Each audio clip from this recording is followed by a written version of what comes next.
Let's talk about it. Mm, mm, mm, mm, mm, mm. Mm, mm, mm, mm. I think sometimes we misunderstand strength. We think being strong means we don't fall apart. We think faith means we don't get tired. We think if God is with us, the battle shouldn't hurt so much. But what happens when it does?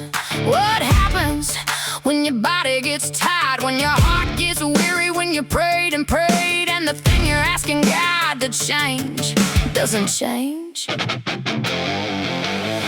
I've been learning something in a place I never expected to learn it. I'm learning that I don't have to be strong enough, because He is. Some days this treatment kicks my butt. Some days my body reminds me that I am not in control, and I won't pretend that's easy. But something strange has been happening in the middle of it. The heart of my body is pressed. The closer I find myself pressing into Him, and the weaker I feel, the louder my spirit becomes. That's when I started seeing Jacob a little differently. Jacob wrestled through the night, and when morning came, he didn't walk away untouched. He walked away limping, but he had encountered God. And then I thought about Paul. He asked God 3 times to remove his thorn, and God didn't say, Paul, I'll make sure you never hurt again. He said, my grace is sufficient for you. My strength is made perfect in weakness.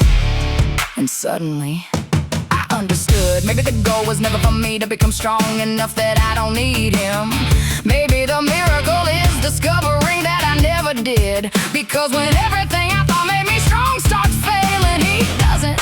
When my body says I can't, He says, my grace is enough. When fear says you won't make it, He says, I am with you.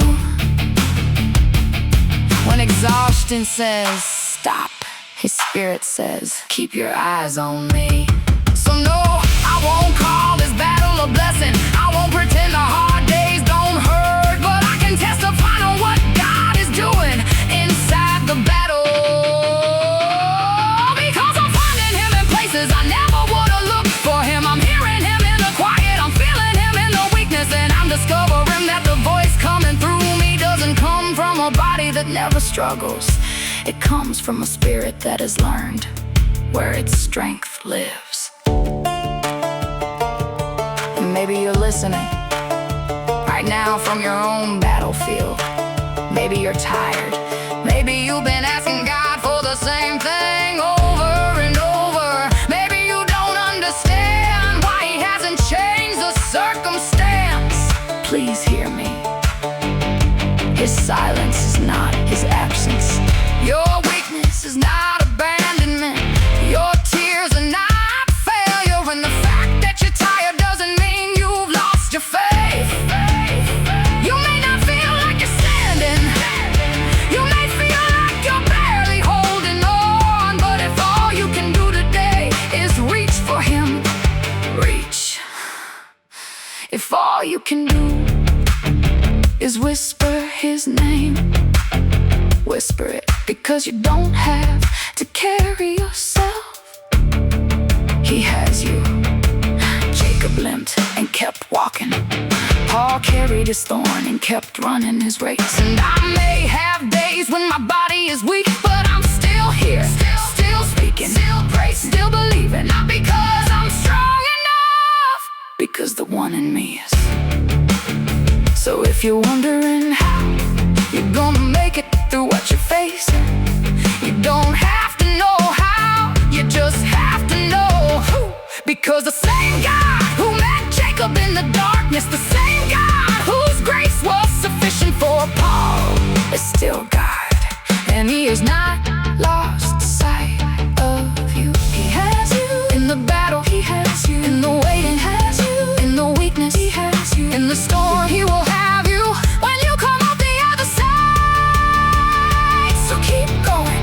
Even if you have to limp, keep believing. Even if your faith feels small, keep reaching. Even if all you can do is whisper Jesus. Because you may be weak, say His name, Jesus. But you are not alone. And when you can't carry was never in you. It was always the one in